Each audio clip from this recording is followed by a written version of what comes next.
100 Winters, Retracing the Great Race Against Death. Written by Jonathan Nathaniel Hayes. Illustrated by Caleb Gingra.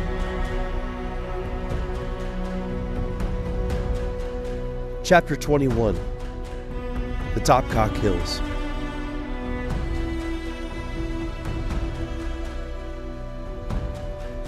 Today we navigate the Topkok Hills and the Blowhole, and the forecast is calling for 40-mile-per-hour winds and sub-zero temperatures. It's currently minus 20. It's impossible to know what the wind chill will be in the Blowhole until we get there. Deep breath. Hike. Journal entry. I traveled upriver for about 3 miles, then turned onto the swamp flats for another 6. Then it was time for my last mountain range, 14 miles of the Topkok Hills. It was a clear day, but there's little joy in summiting a hill if on the top all you can see is another hill, larger, steeper, waiting. Over and over we climbed, only to be met with more. I often say, mushing is fun in retrospect.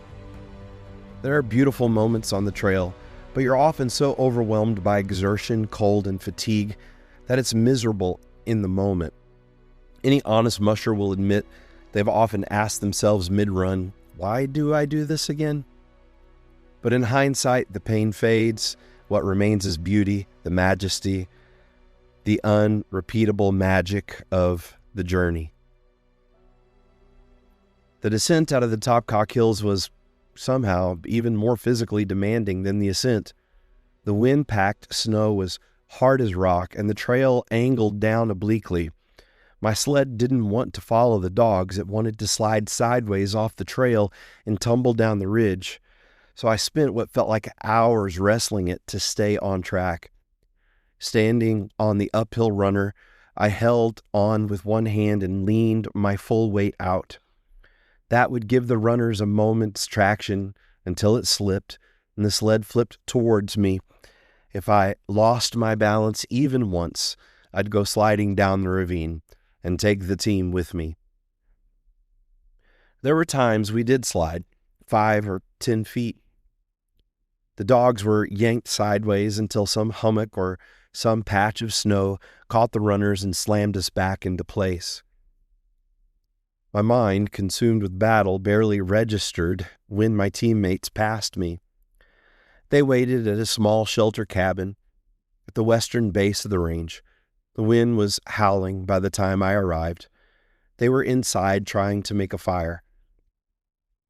The dogs quickly scarfed down their afternoon meal, then curled into tight, furry knots in the bright, bitter sun. I was eager to get out of the wind and trade trail talk. The wind is bad. Steady 40 miles an hour, Jeff said, glancing at his Garmin as I stepped inside. It wasn't warm in the cabin, but I still shed layers to ventilate the sweat from the long descent. It was rough out there, but if this was the Blowhole, well, we'd make it through all right. The next 10 miles are notorious, fellas, I said. Once you reach Solomon, the winds are supposed to subside. There's a shelter cabin in Solomon. We'll camp there tonight. Tomorrow, we finish in Nome. The joy of those wondrous thoughts, finishing, were short-lived. Just then, the snow machine approached from the direction we were headed. Great, I thought. We can get some intel on the trail conditions ahead. The door opened, and a large native man stepped inside. He clearly knew the place well. He didn't comment on the dogs outside or ask to share the cabin. He didn't need to, but someone like me would have felt compelled to ask, mind if I join you? It was clear from his demeanor this was his backyard. He peeled off some gear, and I immediately noticed the frostbite on his cheeks, raw, blistered. He touched them absent-mindedly, but did not mention them. like someone well acquainted with Jack Frost. He said he was returning to White Mountain from a wedding in Nome. "Which way you going?" he asked. "Oh, we're camping tonight at Solomon Safety Cabin," I said. He shook his head. "Be careful. The weather down there," he pointed back the way he had come, "it fucked up." My heart sank.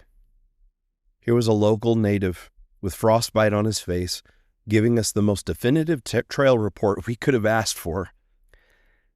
And in my experience, the natives aren't prone to exaggeration. If anything, they understate.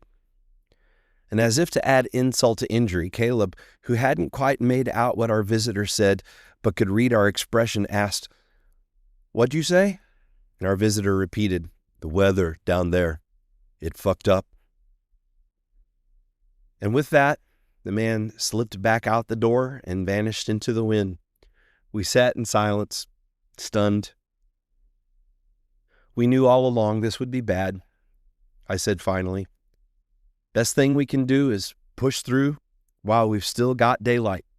It's only 10 miles to Solomon. We just need to tough it out."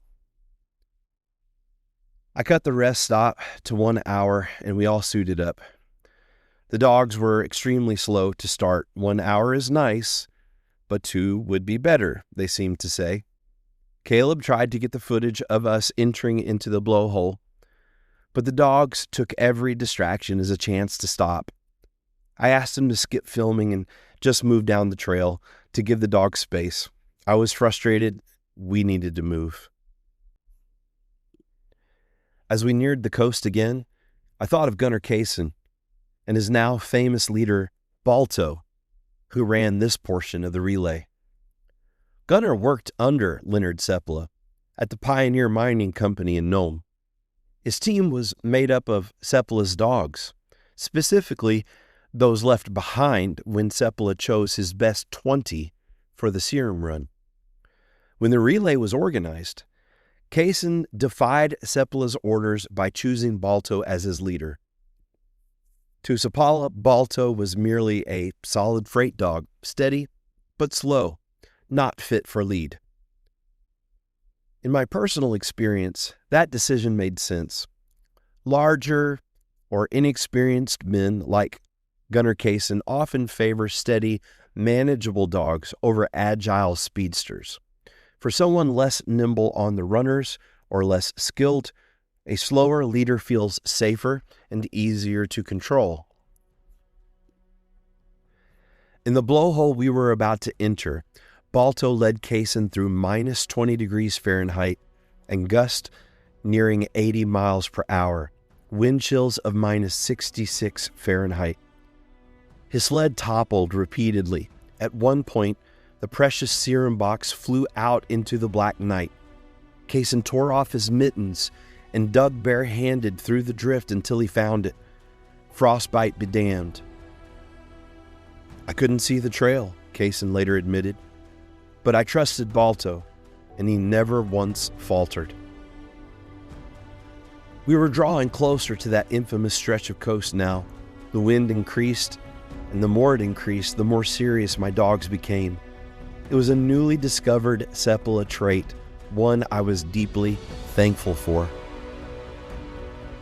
Within a few minutes, they were matching the wind's ferocity with their own, each gust answered by an even more resilient push from my team.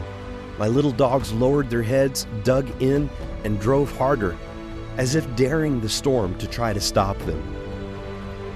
Balto had led Gunnar Kaysen through this very place, and now, a century later, Druid and Vodka, descendants of the same dogs, pressed into that same wind. I couldn't see anything, only white, only wind. But I didn't need to see. Like Kaysen once did, I would just trust the dogs.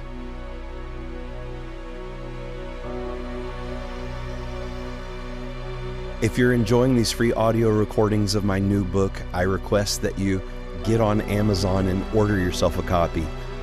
If you want an autographed copy, message us on social media or from our website, Mush, Maine. and we can take care of that for you.